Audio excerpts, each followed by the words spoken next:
Alright folks, in the saddle again. I'm back. I had a good hard rest and I'm feeling 100%, so let's get to it. And we are starting off today at spaceweatherlive.com, and we are looking at an M flare that we had approximately 350 this morning. Yes, and it was a M1.61, but it's extremely narrow. You see this? It's got a narrow butt.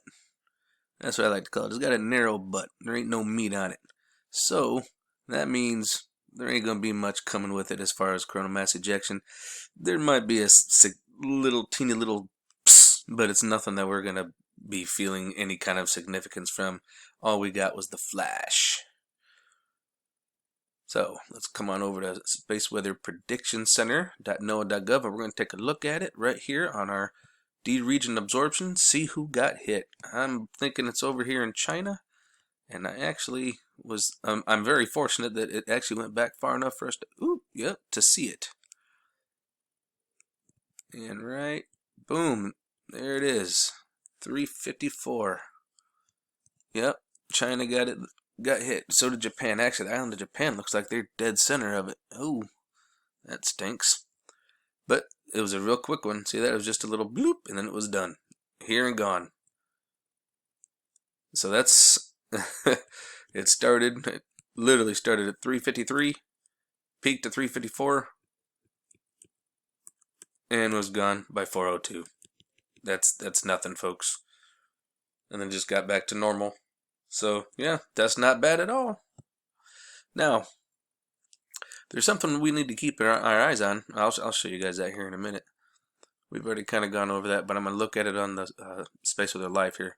But let's take a look at our sunspots. Looky here. This is all Earth facing right here. Look at all of these different sunspots. Yeah, buddy. Now, any one of these can go popping off and we could have a problem. Now, our eruption came from this area. I'll show you that here in a bit. But let's watch this progression as it's going through. Look at all of this, folks. Yeah, you don't think there's going to be activity? That's why I said we're going to have some activity here in the next couple of days. I'm highly expecting it. And now you can clearly see why. Right. Do you guys remember me showing you the other day the solar cycle progress over on Space Weather Prediction Center? Well, spaceweatherlive.com, these guys actually do a pretty good job. Space Weather Prediction Center does a pretty decent job too, but these guys try to be a little more detailed and accurate. Now, let me show you the solar cycle progression at Space Weather Live. And this one I'm actually really on board with because it's pretty much like what I've been saying. Look at this. This is our sunspot number. Remember, the highest that they're saying that we're supposed to be at is 115. Okay. Predicted sunspot combined being about 120. But this is their current, oh boy, this is what they're expecting. Predicted sunspot standard curve method. 254 right now. And actually, if you look at where the top of this is, it's not even over this part yet. It's not even here. This is the middle. I mean, if you look at the hump right here, if you look at the hump, you go straight up. It's not even there yet. This is gonna be very busy and epic. Now, this is our radio flex.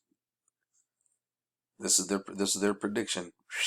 Now, this is what it was, 135.8, and we're already at 133.98. So now you can see the angle. Now this one, it's kind of hard for them to guess what it's going to be with the sunspot, because just because you have sunspots doesn't mean you're going to have a lot of activity or large flares. So it's kind of hard to predict that part. But you can see with the way this is going, yeah, it's going to be way up there. All right, let's get it. Let's see. We're probably going to be, yeah, I think we're going to be right up to 250s as well, just like with this thing. I see us being way up here. So, yippee-ki-yay. And now we move over to ISWA, and we're going to take a look at our SDO at 94, 193, and 304. Let's take a look at that flare, shall we? See if we have any components with it. From here, we'll actually go back and we'll take a look at Lasco C2 and C3 on Spaceway Prediction Center. So here we are. Ooh, let me get this down just a bit. There we go. And as we advance forward, we're just about there. Now it's going to be coming from this region right here, okay? That's 3031, sun air active region, sunspot 3031. There it is. Oh, look at that. Oh! So there's this guy here. And as we can see, it's a nice chatter mark, and it actually sends it up this way and this way. That's actually a normal straight flare. But it was very short-lived. Didn't last long. Look at that. We got a little friend over here in the corner. How you doing? Zoom, scooting down. Kind of activated this little arcing region right here. And I'm not really seeing anything lift off. I think it was just that yeah, I think that's all that it was. Ooh. Oh, look at that. We got another friend right here going up. Zoop. Jeez Louise, lots of activity this morning. But I did happen to notice, if you notice when this thing goes off, watch right over here. It looks like something actually lifted off as well. Off and up. Yep. You see that movement? Something kind of pushed off, but it went off away from us, so we don't have anything to worry about as far as that's concerned. Go backwards. Looks like we had a little something over here off this side kind of kicked off. But that's about it. Yeah, we're doing pretty good. Surprisingly for now, let's be honest. But the timer is ticking. It's only a matter of time. And we're going to get a little surprise. So we're going to check it out here on the 193 once again. And boop, there's our little pop. And that was about it. I don't see any other movement, any kind of solar tsunamis or anything. It was just that little pop and once again that little movement over here. So nothing to worry about as far as that's concerned. Let's take it out on the 304. And we'll see for any kind of plasma coming out of that region. Let's see here. Hey, are you going to move for me or not, you little stinker? There we go. And boop, there's our pop. We can see the movement right here. And pop. If there was, honestly, if there was anything, it's not going to be much. I'm not really overly concerned about it. There was not that much at all. But if you look up here, look at this filament up here jumping around and dancing. Whoa, that's a lot of movement. A lot of movement. And if you also look, we got a nice little ribbon right here. Now, remember, this ribbon can release at any time. It doesn't have to have an explosion. It can just release. There's also a nice little ribbon right here. So, and ribbons can do funny things. Sometimes they'll come off straight. Sometimes they'll flip around, and who knows which direction they're going to go. That's the fun thing about them ribbons.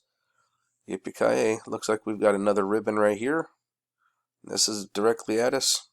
So yeah, we'll have to keep our eyes out for it. Real quick look here at our magnetogram.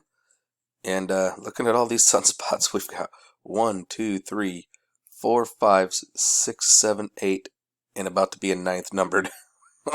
All facing us. And these things are all, there's positive and negatives. They've all got friends to play with. Ooh boy, it is only a matter of time. Woo! You're done. Now, I saved this one for last for a reason. Typically, I do go ahead and I kind of look at things before I do my analysis and share it with you.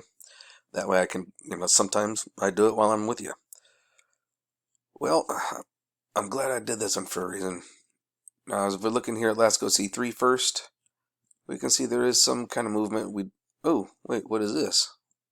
Whoa, it's kind of a weird light thing, don't you think?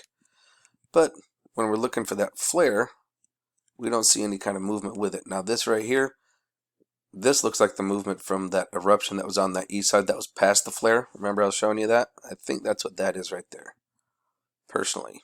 But that's just me, my opinion. Oh, looks like we got a little friend over there scooting around in it. But let me show you this one. Lasco C2. This is epic. Never seen this before, ever. In fact, it's actually an impossibility by all rights. This right here, Borg cube. Obviously, we can see the Borg cube real nice. Hello, Borg cube. Now, looking right around the time of the explosion. Oh, we got somebody scooting by. Right?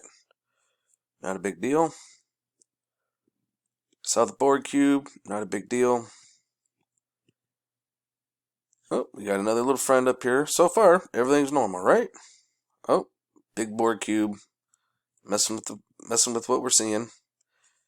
Look at all these lines going in different directions. All these little activities, shootings. Maybe. Well, let me show you this one. I hope they didn't take it off. There it is. Now, this one is very significant and important. I want you to understand why. This is a ship. And this is his trail of fla la la la. Do you guys see the color of this? It's blue. There is nothing on Lasco C2 that should be blue. It's either red or it's white or it's like an orangish yellow. There is no way for it to be blue. This is a shot, and it's about to hit this guy, and he's about to get blown out of space, just blown into pieces. There is no way this should be blue. Never have I ever seen blue in Lasco C2, and I've been looking at this stuff for years. And it happens to be lining up perfectly straight with this. Come on, folks. We're literally witnessing the precursor of this guy getting shot out of space. That's frickin' wicked. That's why I keep my eyes open. No fear. Remember that love is the only way forward. So the wolf out.